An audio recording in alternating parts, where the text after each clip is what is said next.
नमस्कार, मैं प्रस्तुत कर रहा हूं आज का विशेष समाचार। जब जमीन के सपने आसमान की उड़ान बन जाएं, तो समझिए कोई देश विकास की दिशा में इतिहास रच रहा है। आज हम बात कर रहे हैं भारत की अंतरिक्ष यात्रा की नई उपलब्धि, जिसने पूरी दुनिया का ध्यान हमारी ओर खींचा है। भारत ने हाल ही में एक्सियोम मिशन 4 में भाग लेकर एक ऐतिहासिक सफलता हासिल की है। यह मिशन भारत की ओर से अब तक के सबसे महत्वाकांक्षी और जटिल अंतरिक्ष अभियानों में से एक है। इस मिशन में हिस्सा लेने वाले भारतीय अंतरिक्ष यात्री शुभांशु शुक्ला ने इसकी पुष्टि करते हुए कहा है कि यह केवल एक वैज्ञानिक कदम ही नहीं, परंतु एक राष्ट्र के सपनों का उड़ान भरना है। एक्सियोम मिशन 4 क्या है? यह एक अंतरराष्ट्रीय सहयोग पर आधारित स्पेस मिशन है, जिसमें विभिन्न देशों के वैज्ञानिकों और यात्रियों ने भाग लिया।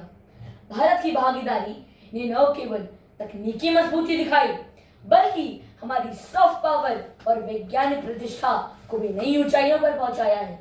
इस मिशन में भारतीय वैज्ञानिकों ने अंतरिक्ष के माहौल में मानव जीवन, जीवन रक्षा प्रणाली तथा सूक्ष्म गुरुत्वाकर्षण में कार्य करने की तकनीक का गहराई से अध्ययन किया है। यह मिशन भारत के आगामी गगनयान मानव मिशन के लिए मार्ग प्रशस्त करता है। गगनयान मिशन की भूमिका।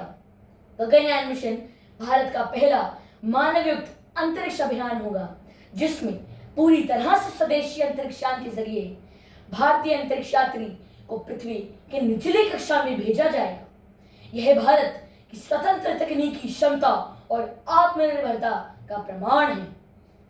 भारतीय युवाओं के लिए प्रेरणा।